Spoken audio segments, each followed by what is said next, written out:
Hi, peeps. Welcome back for another exciting episode. What are we going to talk about today? Well, let me tell you. So, we have been talking about the different types of moms, the ways you can break off bad habits from your mom, of what you've learned. And today I wanted to dive into the question of, can you save the relationship with your mom? Good one. Almost all the women are like, no. So I wanted to talk about this subject because I think it's important. People always think that if I'm talking about unmothered issues, that I'm trying to push women away from their toxic mothers and there's no forgiveness and where's God in all of this and these kind of things. People that don't understand or haven't read my whole story, and those of you that have know that, I took care of my mom for 16 years until she passed. So I'm very much about, if possible, and if it's healthy, saving the relationship with your mother. And I want to talk about the pros and cons of that because I think that it's very layered. So, is it possible after all the information on your mom's habits and patterns and addictions, etc., to still have a relationship with her? Well, of course, and maybe. As with anything else, the relationship you have with your mom is unique to you. It's really not anyone else's business. No one else lives your life. Nobody knows what you go through or have gone through. You're the only one that can really answer this. But, let's explore the possibilities. I'm always in favor of saving a relationship where you can. I think God wants families to stay together, but it has to be in a way that is mentally, physically, emotionally healthy.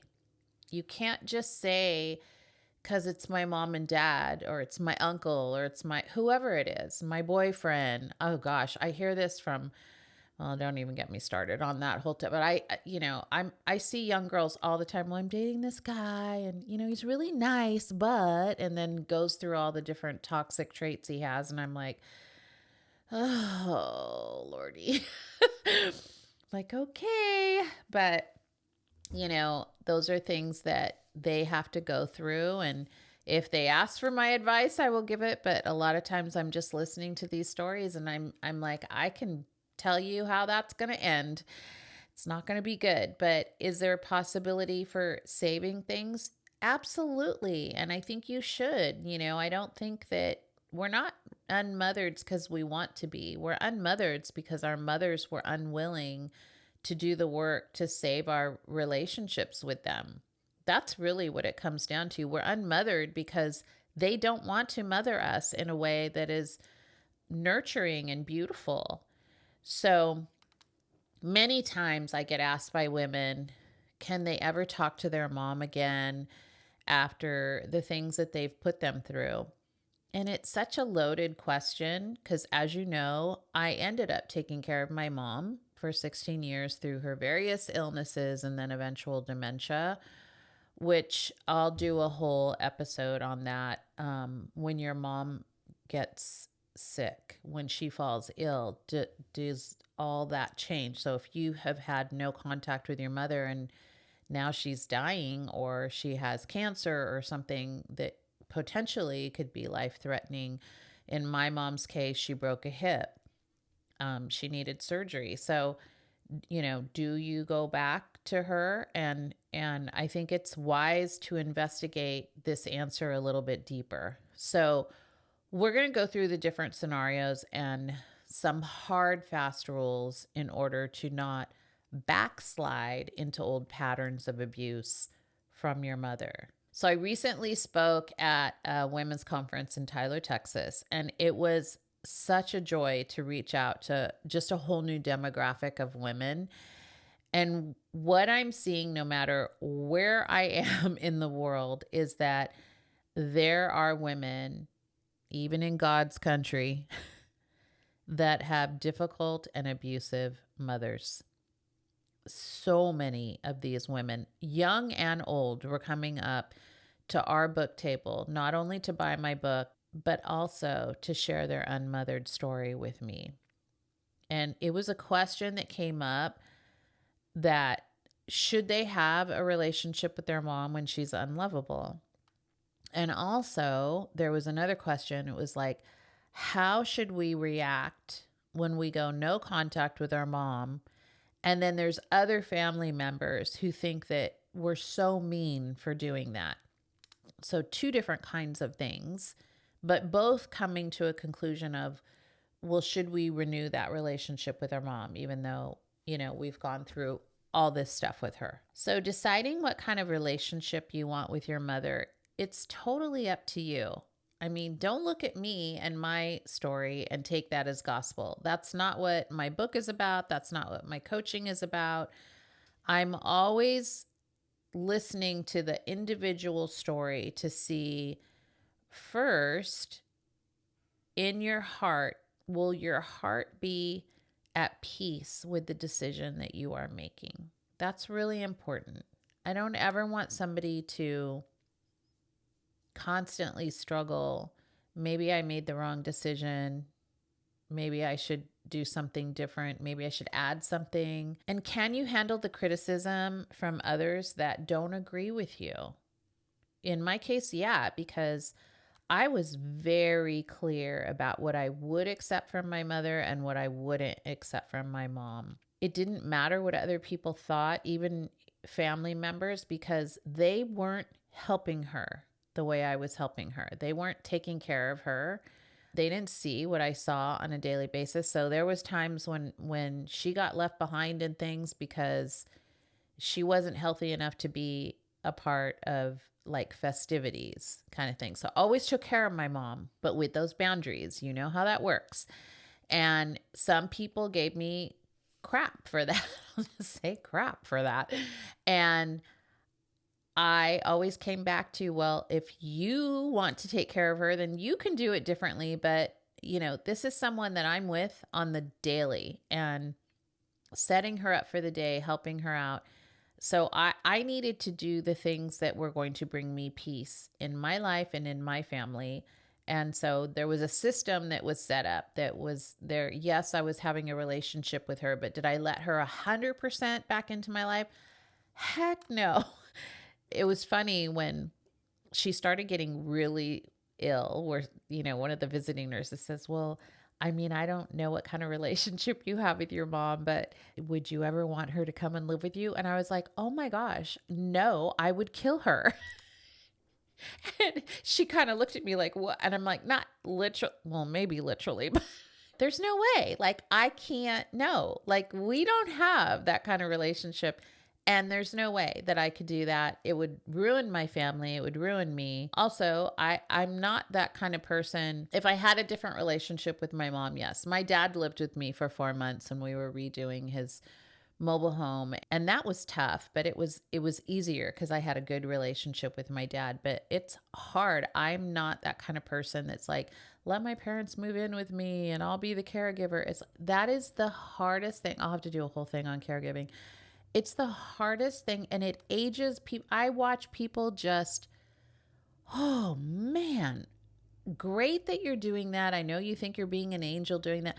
You need help. Like, there are so many factors when a parent gets ill, and which I'll do the episode on, but yeah, just so many things involved in that is just so hard. And it really takes more than one person. I know some girls want to be everything to their mother, even when she's unloving, but take care of yourself too. That's all I'm going to say on that. We'll talk more about that in another episode, but you have to decide, like, what are you going to accept from your mother? Can you handle the criticism from others? It's just a case by case decision to make. And there's no neat answer to any of this. It's just an individual thing. You've worked hard on finding some peace and setting some boundaries. And so one thing you want to consider is, Do you want to backtrack on all of that and let her back into your life and just you're going to throw all that out the window? Or can you work around those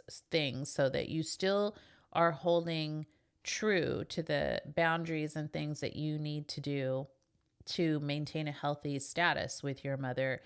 And will she respect that? It could be detrimental if you just accept her back in and you don't make any of the changes, or you take back all the changes that you've done up until now and you're like, well, all bets are off. I'm going to let her back in my life. And she knows you're not going to follow through on the things that you said you wanted to follow through on before. That can be really damaging. So be careful with that. So here's some options on different kinds of relationships that you can have with your mom.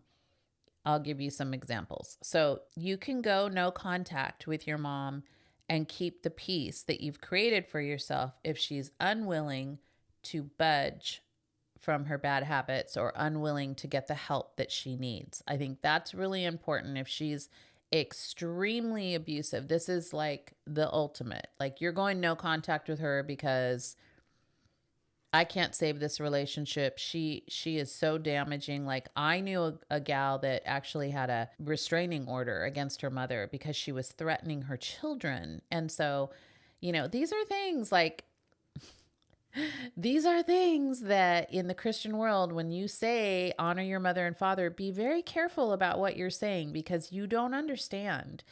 If you have not been in that kind of relationship with a mom that is so unloving and so damaging and mentally ill, that's a really hard place to come from in a Christian walk, when you're trying to do the right thing and then somebody throws that verse at you and you're like, are you kidding me? She's saying she wants to kill my kids. Just understand, not everyone has a loving parent or a loving mother. Just because you gave birth to a child doesn't make you a loving mom. So that's an extreme. You're going to go no contact with that person, and there can't be a relationship with her because there's no reasoning with her, and she won't get the help that she needs, the right medication, therapy, whatever she needs to get better. She is going to drag you through the mud, or worst case scenario, hurt you or your family. So there's no mutual respect at that point. You're going to have to say goodbye to her. You can talk to her about trying to form a new relationship, one that has mutual respect, and see if she can get the help that she wants. But if she refuses to do that, then in that case, no relationship. You can have what my oldest daughter says, let's just talk about the weather. The superficial kind of relationship. And that happens usually, you'll meet her somewhere away from your home. So again, you're going to set a high boundary with that kind of mom that's like, I'm going to live in fantasy world. Like, I'm going to pretend we have a good relationship, but I'm really not going to listen to some of the things that you're going to say, but I really do love you. You can meet her for lunch. You can meet her at a park. You're going to talk about superficial things. You are not going to share. You're going to have to be guarded and not share real personal things with her, because she'll probably use it against you in the future. She may tell other people something that is just like, make up a story. I don't know. They're in La La Land. And so can you have a relationship with those kind of moms? Sure. But make it superficial. We're going to talk about the weather. We're going to talk about just real easy breezy kind of things. And we're going to meet somewhere out of my house, because I don't want you too involved in my life. And so that's a different kind of thing. There's also the moms that once you set down these boundaries and hard, fast rules, and you're breaking off old habits, and you're like, hey, listen, when you have a mom that's like, you don't love me anymore, you're not including me in your life, blah, blah. You didn't invite me to your party with your girlfriends. Well, they don't need to. They're their own person. You can say, I love you, Mom, and this is how it's going to be. And that's it. And you either walk away or you hang up the phone. I love you. I'll talk to you later. We're not having this discussion. When she realizes that you are sticking hard and fast to your rules, then she may come in line. And at that point, you can have a relationship with her because she's starting to respect that. That is one of the things that I did with my mom that kind of worked. So there was a point where I realized that if I just kept ignoring what she was doing and just continued, like I would go in and set her up for the day, and she would start with these like naggy, awful comments and just, it's just so many things. And I would try to ignore it. I'm going to be the bigger person. I'm going to be the good Christian. I'm going to be the bigger person, and I'm just going to love her, and it's going to be great. And it just got worse and worse. And so then I realized like there has to be a boundary line set here. And so I would tell my mom if she started off with just rude comments and digging at me, I would tell her, I'm going to leave because you are not acting right. And then she would flip it around. Oh, you're not acting right. Something's wrong with you. What's wrong with you today? Like, oh, it was just this total gaslighting thing. And I'm like, listen, I'm not playing this game. I love you. But if you cannot talk to me nicely, I'm leaving for the day. I will see you tomorrow. I will not play this game with you, and I will not participate in this. And there was a few times where I walked out the door and she thought I was not going to do it, and I did it, and I didn't come back. And the next day she was like very meek, like, are you okay?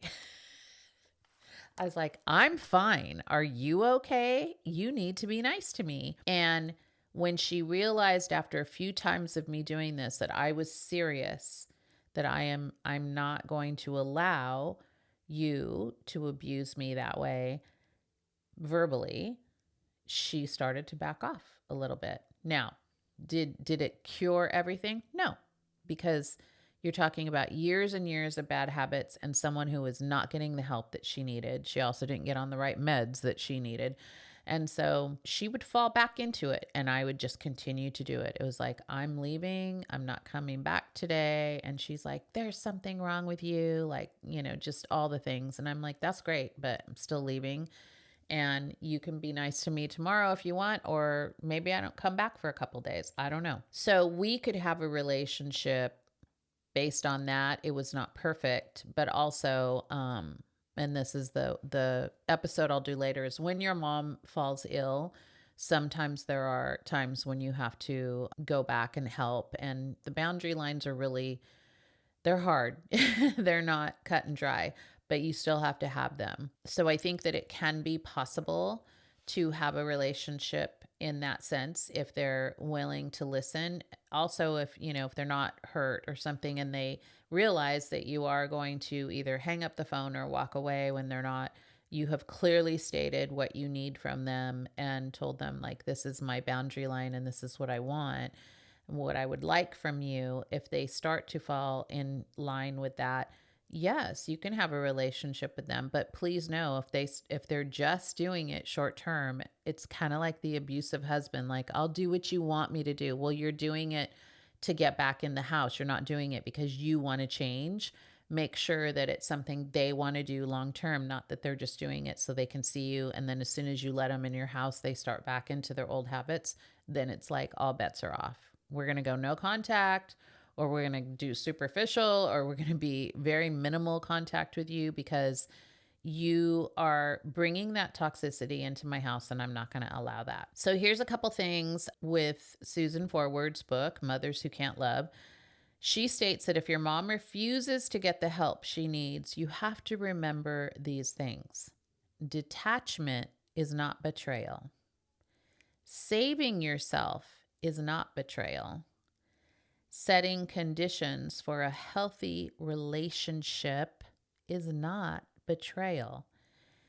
They are healthy adult responses to a toxic situation. Wow, those are really good. These are the things that other family members will tell you. You're saving yourself. You're being so selfish. You're setting conditions that are unrealistic. Like, you're so mean. Remember these things. Those are not betrayals. Those are adult responses, healthy adult responses to toxic relationships. And also, they're not jumping in to help you. Remember that. When every time another family member was like, oh, she's so mean, why is she's so mean to her mother. I'm like, who else is coming in to help my mom? Not one of you. Not one single one of you, but you had a lot of opinions about it. So remember that. The bottom line is yes, you can have a relationship with your toxic mother. You just have to figure out what you want it to look like and how much you're willing to stand your ground.